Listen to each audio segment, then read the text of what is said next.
नमस्कार, बहुत स्वागत है आपका। आप देख रहे हैं किस्मत कनेक्शन और मैं हूं आपके साथ शैलेंद्र पांडे।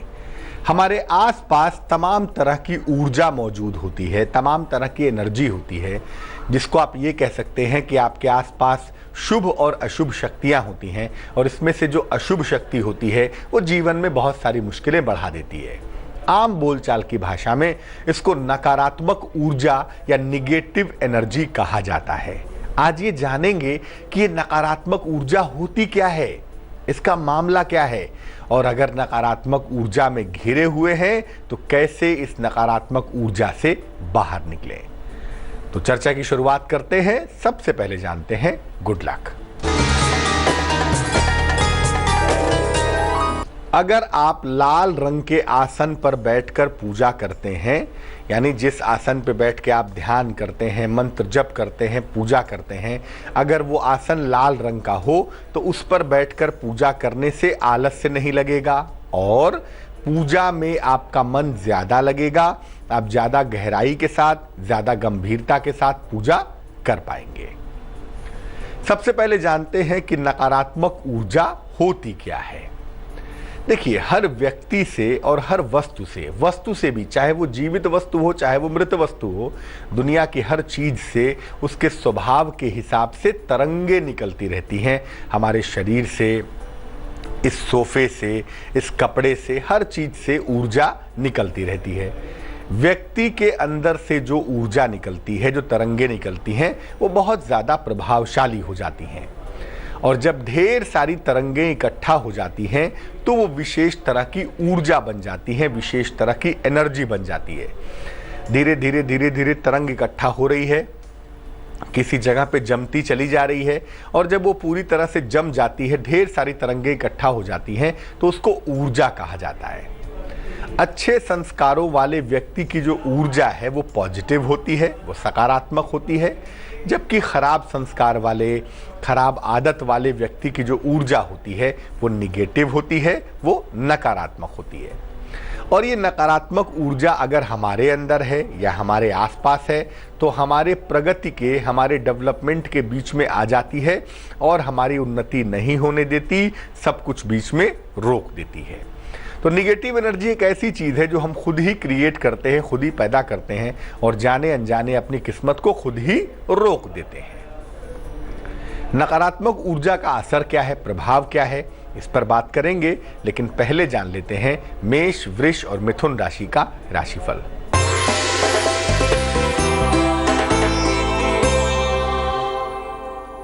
मेष राशि, क्रोध पर नियंत्रण बनाए रखें, नौकरी में बदलाव न करें और किसी तरह की मुश्किल आने पर थोड़े से संयम से काम लें। शुभ रंग नारंगी है और भाग्य है 78%।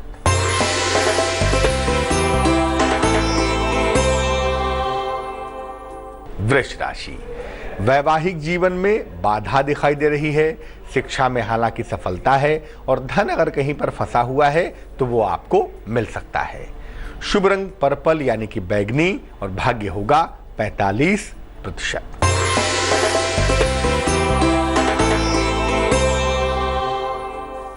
मिथुन राशि, संतान पक्ष से सफलता मिलती हुई दिख रही है, सेहत आपकी अच्छी बनी रहेगी, नौकरी में बदलाव के योग भी बने हुए हैं। शुभ रंग लाल और भाग्य होगा 70%। ये कैसे जाने कि हमारे घर में निगेटिव एनर्जी है, हमारे आसपास नकारात्मक ऊर्जा है, जिस घर में, जिस माहौल में हम रहते हैं वहां पर निगेटिव एनर्जी है, ये कैसे समझें, कैसे जाने इसको। देखिए, अगर घर में मीठी चीज़ें खुली रहती हूँ, जैसे बिस्किट है मीठा, चीनी है, मिठाई है, इसके बावजूद भी अगर चींटियाँ नहीं लगती तो इसका मतलब है कि घर में निगेटिव एनर्जी ज़्यादा है। अगर बार बार घर में आप तुलसी का पौधा लगाते हैं और उसके बावजूद भी हर बार पौधा सूख जाता है, वो चल ही नहीं पाता, तो इसका मतलब भी ये है कि घर में निगेटिव एनर्जी ज़्यादा है। अगर घर का बहुत सारा पैसा बीमारियों में खर्च होता है, दवाइयों में खर्च होता है, तो इसका मतलब भी ये है कि घर में निगेटिव एनर्जी बहुत ज़्यादा है, नकारात्मक ऊर्जा ज़्यादा है। बार बार घर की दीवारों पर सीलन आ जाती है, आप ठीक करवाते हैं, कारण समझ में नहीं आता, फिर भी घर की दीवारों पर सीलन रहती है, तो इसका मतलब है कि घर में निगेटिव एनर्जी ज़्यादा है। आप घर में घुसते हैं, खुश खुश होके आते हैं, लेकिन घर में घुसते ही मन खराब हो जाता है, सर भारी हो जाता है, अच्छा नहीं लगता। ऐसी दशा में भी समझ लीजिए कि घर में निगेटिव एनर्जी ज़्यादा है। अब मान लिया घर में निगेटिव एनर्जी ज़्यादा है, तो कैसे उसको दूर करें, उसका उपाय क्या है, इस पर बात करेंगे। लेकिन फिलहाल कर्क, सिंह और कन्या राशि का राशिफल।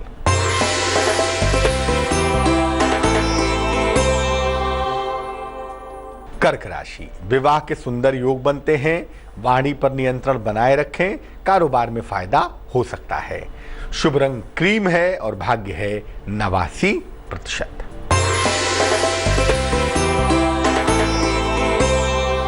सिंह राशि, वाणी पर नियंत्रण बनाए रखें, नौकरी में परिवर्तन कर सकते हैं अगर विचार करते हैं तो, लेकिन इस समय कोई भी काम करने में थोड़ी सी संयम की जरूरत जरूर है।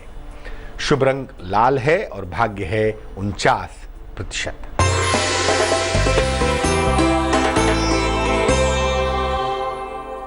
कन्या राशि, यात्रा के योग बने हुए हैं, धन का लाभ हो रहा है और इस समय अपने स्वास्थ्य का बहुत ध्यान रखें। शुभ रंग गुलाबी है और भाग्य है 68%। अब ये जानते हैं कि अगर घर में निगेटिव एनर्जी है या आपके आसपास नकारात्मक ऊर्जा है तो उसके नुकसान क्या हैं, किस तरह से दिक्कतें होती हैं। अगर नकारात्मक ऊर्जा है आपके घर में या आपके आसपास, तो घर में प्रवेश करते ही आपका मन खराब हो जाएगा। जिस घर में निगेटिव एनर्जी होती है उस घर के लोगों में तालमेल कतई अच्छा नहीं होता, तालमेल गड़बड़ जरूर होता है। बिना कारण के बीमारियों में और अंट शंट कामों में पैसा खर्च होता है, पैसे का नुकसान होता है। सारे महत्वपूर्ण काम बीच में रुक जाते हैं या बहुत ज़्यादा परिश्रम करने के बाद ही हो पाते हैं। अच्छा करने के बावजूद आप दूसरों का भला करते हैं, दूसरों के बारे में सोचते हैं, अच्छा करना चाहते हैं, इसके बावजूद भी आपको अपयश मिलता रहता है। तो निगेटिव एनर्जी अगर जीवन में आ गई, नकारात्मक ऊर्जा घर में आ गई और आप वहां पे रह रहे हैं, निश्चित रूप से जीवन की सारी तरक्की रुकेगी और आपको परेशान करेगी। नकारात्मक ऊर्जा को दूर करने के उपायों पर चर्चा करेंगे, लेकिन इसके पहले आपका सवाल। श्रीमती सुनीता ने हमें मेल लिखा है, गाजियाबाद से लिखती हैं, 24 जून 1970 1970, जन्म का समय दोपहर में 1:16, जन्म का स्थान गाजियाबाद। लिख रही हैं कि संतान के साथ तालमेल बहुत ज़्यादा खराब है और संतान का कोई सहयोग नहीं है, कोई सपोर्ट नहीं है, बार बार वाद विवाद की नौबत आ जाती है, संतान की उन्नति भी नहीं हो पा रही है। क्या करें कि संतान के साथ तालमेल भी ठीक हो और संतान की उन्नति भी हो पाए। सबसे पहले आपको बता दूं कि आपकी कुंडली में जो संतान वाला इलाका है वो कमजोर है। दूसरा, आप थोड़ी ज़्यादा एग्रेसिव भी हैं कहीं कहीं। हर चीज़ को केवल एग्रेशन से ठीक नहीं कर सकते ना, बहुत जगहों पे एडजस्टमेंट करना पड़ता है। और जो एडजस्टमेंट की राशि है तुला, वो कमज़ोर दिखाई दे रही है, उसका मालिक शुक्र भी कमज़ोर है। तो प्रॉब्लम एडजस्टमेंट की भी है, बेटे की दिक्कतें हैं, गलतियाँ हैं ज़रूर हैं, लेकिन आपकी भी बहुत सारी गलतियाँ हैं, क्योंकि जहाँ एडजस्टमेंट करना है वहाँ आप नहीं कर रही हैं। तो थोड़े से एडजस्टमेंट की और थोड़े से उपायों की ज़रूरत है, उसको करिए, चीज़ें ठीक हो जाएंगी, कोई इतनी घबराने की आवश्यकता नहीं है। 3 उपाय करें। सबसे पहले एक ओपल बनवा के पहने, 12 से 14 रत्ती का ओपल चांदी की अंगूठी में, सीधे हाथ की तर्जनी उंगली में, शुक्रवार की शाम को पहनना लाभकारी होगा। दूसरी बात, सुबह शाम दोनों समय प्रेम से बैठकर बोल बोल कर गा गा कर आराम से, ये नहीं कि जल्दबाजी में निपटा रहे हैं, आराम से बैठ के सुबह शाम हनुमान चालीसा का पाठ करें। और तीसरा काम, हर बृहस्पतिवार को घर में पीले रंग के चावल बनाएं या नॉर्मल चावल में हल्दी डालें और पीले चावल का भगवान को भोग लगाएं और उसके बाद घर के सभी लोग वही चावल ग्रहण करें। ऐसा करने से धीरे धीरे धीरे धीरे जो संतान के साथ आपकी मुश्किल चली आ रही है, संतान को लेकर एडजस्टमेंट करने में दिक्कत हो रही है या संतान के व्यवहार से जो तकलीफ है, बहुत हद तक ये समस्या दूर हो जाएगी। अब ये जानते हैं कि अगर नकारात्मक ऊर्जा घर में है तो इसको दूर करने के उपाय क्या हैं। देखिए, घर में सूर्य के पर्याप्त प्रकाश की व्यवस्था आपको करनी है। ऐसे घर में रहिए जहां पर सूर्य का पर्याप्त प्रकाश आता हो, और ना आता हो तो शीशा लगा के, रोशनदान निकलवा के, कैसे भी घर में सूर्य की रोशनी आनी चाहिए। दूसरी बात, घर में ढेर सारे फूलों के पौधे लगाइए, उससे भी लाभ होगा। कोशिश कीजिए कि घर में नमक मिले हुए पानी का पोछा लगाया जाए। नॉर्मल नमक भी हो सकता है, समुद्री नमक भी हो सकता है। घर में नमक मिले हुए पानी का पोछा भी लगाएं। हर अमावस्या को घर की सफाई करें, और जो भी वस्तु आपके काम की न हो उसको हटा दें। प्रातः काल घर में मंत्र जप करें, जो भी मंत्र हो, नमः शिवाय जप लें, गायत्री मंत्र जप लें, जो भी चाहे मंत्र का जप करें, और 3 बार शंख जरूर बजाएं। घर में गुग्गल या चंदन की सुगंध वाली धूप बत्ती सुबह शाम जलाते रहें। अगर ये उपाय किया जाए तो किसी भी घर से निगेटिव एनर्जी चुटकियों में दूर हो जाएगी, और 15 दिन ये उपाय कर लिए जाएं तो घर में निगेटिव एनर्जी हमेशा के लिए गायब हो जाएगी। जान लेते हैं अब तुला, वृश्चिक और धनु राशि का राशिफल।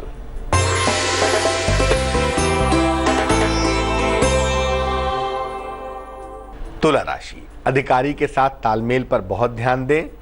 धन की प्राप्ति के योग बन रहे हैं। वाहन की प्राप्ति की संभावना भी दिख पा रही है। शुभ रंग पीला है और भाग्य है 56%।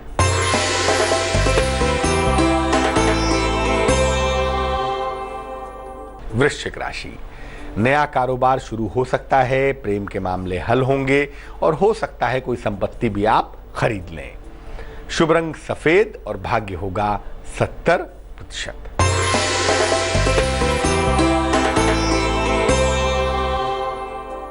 धनु राशि, आंखों की समस्या पर आपको बहुत ध्यान देना है। वाद विवाद से बचाव करना है, लेकिन इस समय धन का लेन देन ना करें। शुभ रंग फिरोजी और भाग्य होगा 50%। अब ये जानते हैं कि घर में जो निगेटिव एनर्जी है, शरीर में है, जीवन में है, मन में है, इस नकारात्मक ऊर्जा को दूर करने का सरल मंत्र क्या है, कैसे उस मंत्र का इस्तेमाल करेंगे। एक लोटे में साफ पानी ले लें, साफ लोटा, उसमें साफ जल भर लें, उसको सामने रख लें सुबह सुबह, और बैठकर आसन पर गायत्री मंत्र का 108 बार जप करें। अगर बोल बोल कर करें तो बहुत ही अच्छा होगा। इसके 5 मिनट बाद आप उस जल को स्पर्श कर सकते हैं। 5 मिनट के बाद उस जल को हाथ में लेके पूरे घर के कोने कोने में छिड़क दें, और बाकी बचा हुआ जल पौधे में डाल दें। थोड़ा सा जल अपने ऊपर भी छिड़क लें। ये प्रयोग सप्ताह में 1 बार करें। घर की निगेटिव एनर्जी भी दूर होगी, आपके अंदर की नकारात्मक ऊर्जा भी दूर होगी, और जिसके जिसके ऊपर भी ये जल छिड़का जाएगा उसके ऊपर लंबे समय तक नकारात्मक ऊर्जा का असर नहीं होगा। मकर, कुंभ और मीन राशि वालों का वक्त कैसा चल रहा है, आइए जानते हैं।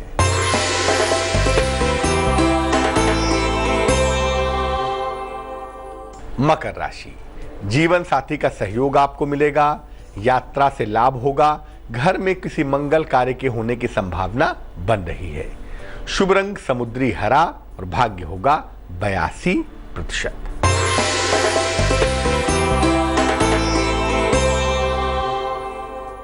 कुंभ राशि, सेहत आपकी अच्छी होती जाएगी। मन आपका प्रसन्न रहेगा। धन का बड़ा लाभ होता हुआ भी दिखाई देगा। शुभ रंग नारंगी और भाग्य होगा 73%।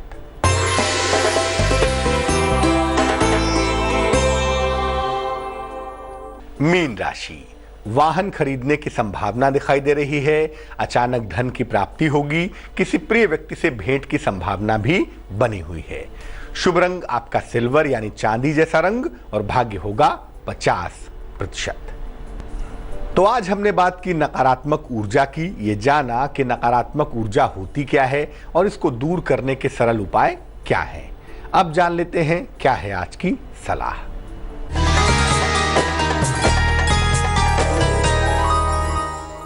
आप चाहते हैं कि आपके घर में खुशियां रहें, हमेशा लोग प्रसन्न रहें, आनंद से रहें। क्या करेंगे? घर के ड्राइंग एरिया में, जो ड्राइंग रूम है जिसको लिविंग रूम भी कहते हैं, लिविंग एरिया कहते हैं, वहाँ पे या किचन में एक आईना लगाएं, एक मिरर लगा दें। इसको बिल्कुल साफ सुथरा रखिए और रोज शाम को इसके सामने एक छोटी सी मोमबत्ती जला दीजिए। प्रकाश का गुण ये होता है ना कि प्रकाश आईने के सामने जाते ही कई गुना हो जाता है। तो छोटी सी मोमबत्ती जलाएं और घर में खुशियों के लिए प्रार्थना करें। कई गुना ये खुशियां बढ़ जाएंगी, जीवन में प्रकाश आएगा, जीवन में आनंद आएगा। तो आज के लिए किस्मत कनेक्शन में बस इतना ही। फिर हाजिर होंगे किसी नए विषय के साथ, आपकी समस्याओं के समाधान के साथ। आगे जरूर देखिए रिश्तों की कहानी संजय।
नमस्कार, मैं संजय सिन्हा आज आपके लिए लेकर आया हूं बहुत ही खास कहानी।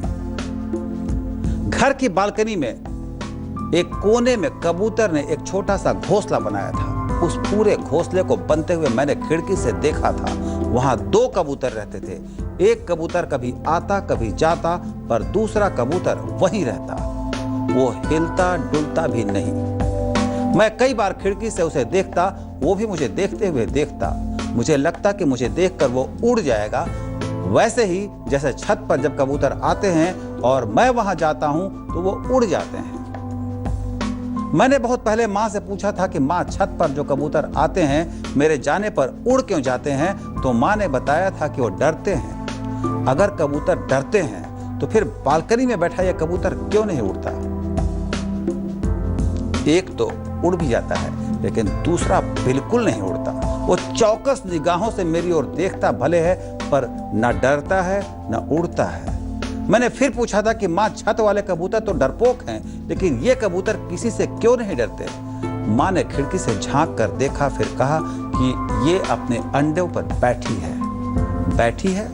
बैठी है या बैठा है? माँ ने कहा यह मादा है, इन अंडों की माँ। मादा? माँ ने कहा हाँ बेटा। माँ दरअसल मेरे सवालों को समझ रही थी और अपने जिस बेटे का नाम उसने संजय रखा था उसके बारे में वो जानती थी कि एक जवाब से संतुष्ट नहीं होने वाला। उसके मन में अब सैकड़ों सवाल उठ खड़े हुए होंगे। लिहाजा माँ ने खुद ही स्पष्ट करना शुरू कर दिया कि बेटा, यहाँ कबूतर ने अंडे दिए हैं। ये कबूतर उन अंडों की माँ है। कुछ दिनों में अंडों से कबूतर के छोटे छोटे बच्चे निकलेंगे। ये माँ उन्हीं की रक्षा में यहाँ बैठी है, ठीक वैसे ही जैसे मैं तुम्हारी देखभाल करती हूँ। पक्षी भी अपने बच्चों की देखभाल करते हैं। मैंने पूछा, पर माँ, क्या पक्षियों में भी आदमी और औरत होते हैं? माँ ने कहा हाँ बेटा, इन्हें नर और मादा कहते हैं। ये दोनों होंगे तभी तो प्रकृति का चक्र चलेगा। पर माँ, ये डरती क्यों नहीं? माँ ने कहा ये माँ है, माएँ डरती नहीं। वो अपने बच्चों से बहुत प्रेम करती हैं। उनका प्रेम उनके भय को खत्म कर देता है। प्रेम पर माँ की तरफ से पढ़ाया गया ये पहला पाठ था। जो प्रेम करते हैं वो डरते नहीं। माँ प्रेम करती है अपने बच्चों से। माँ मादा होती है, ठीक वैसे ही जैसे मेरी माँ मादा है और किसी से नहीं डरती। ये कबूतर भी किसी से डरने वाली नहीं। ये मुझसे डर कर नहीं उड़ती क्योंकि ये मादा है और माँ है। नर मादा, पुरुष औरत। माँ ने चंद शब्दों में मेरे बाल मन में ये बात बैठा दी थी कि औरत जब प्रेम में होती है तब वो किसी से नहीं डरती। औरत अपनी जान की परवाह नहीं करते हुए भी अपने प्रेम की रक्षा करती है। यही प्रकृति है। मैं जब डरता था तब माँ की गोद में जाकर दुबक जाता था। मैं जानता था कि माँ की गोद से बढ़कर संसार में दूसरी कोई महफूज जगह नहीं। ठीक वैसे ही जैसे इस कबूतर की गोद में इसके अंडे पूरी तरह महफूज हैं। जैसे जैसे मैं बड़ा होता गया, मैं समझता गया कि ईश्वर ने औरत को प्रेम के ऊतक से बनाया है। क्योंकि वो प्रेम करना जानती हैं, इसलिए वो झुकना जानती हैं। वरना माँ जब मुझे माँ पार्वती के काली रूप की कहानी सुना रही थी तो उन्होंने ही मुझे बताया था कि कैसे स्वर्ग लोक के सारे देवता भी घबरा गए थे। कैसे उन्होंने शिव को बालक बनकर पार्वती को मनाने का आग्रह किया था। पार्वती ने अपनी पुत्री की रक्षा में काली का रूप धरा था और उनकी शक्ति से त्रिलोक हिल उठा था। कहानी सुनाते हुए माँ ने कहा था कि शिव ने जब बटुक रूप धारण कर काली को माँ कहा था तभी उनका क्रोध थमा था। प्रेम और शक्ति दोनों मन की चरम स्थिति है और ये दोनों गुण महिलाओं में नैसर्गिक रूप से होते हैं। आज मैं आपको जितनी लंबी कहानी सुना दूं, पर महिलाओं की तारीफ में वो कम होगा। लेकिन महिलाओं के बारे में सुनाते हुए मेरे मन में थोड़ा लालच होता है, क्योंकि इसी बहाने मैं अपनी माँ को और याद कर लेता हूँ। माँ मेरी जिंदगी की पहली महिला थी। माँ के पास इतने वर्षों तक रहकर मैंने यह समझ लिया था कि किसी समाज का विकास औरत के विकास से सीधे सीधे जुड़ा होता है। बड़ा हुआ तो कहीं पढ़ा कि एक आदमी अगर शिक्षित होता है तो सिर्फ एक आदमी शिक्षित होता है, लेकिन जब एक औरत शिक्षित होती है तो पूरी पीढ़ी शिक्षित होने लगती है। माँ, बहन और पत्नी के रूप में मैंने महिलाओं के प्रेम, उनकी शक्ति और उनकी शिक्षा को बहुत करीब से महसूस किया है। हो सकता है कुछ लोग मेरी बातों को ना माने, लेकिन मैं यकीन के साथ कह सकता हूं कि जिस दिन दुनिया औरतमय हो जाएगी, संसार से नफरत और हिंसा मिट जाएगी। ये एक सोचने का विषय है। हमें इस बारे में बहुत अच्छे से सोचना चाहिए और इससे ज़्यादा मैं आपको क्या बताऊं। आज के लिए इतना ही। कल मैं फिर आऊँगा एक नई कहानी के साथ। तब तक के लिए अपने दोस्त संजय सिन्हा को विदा दें।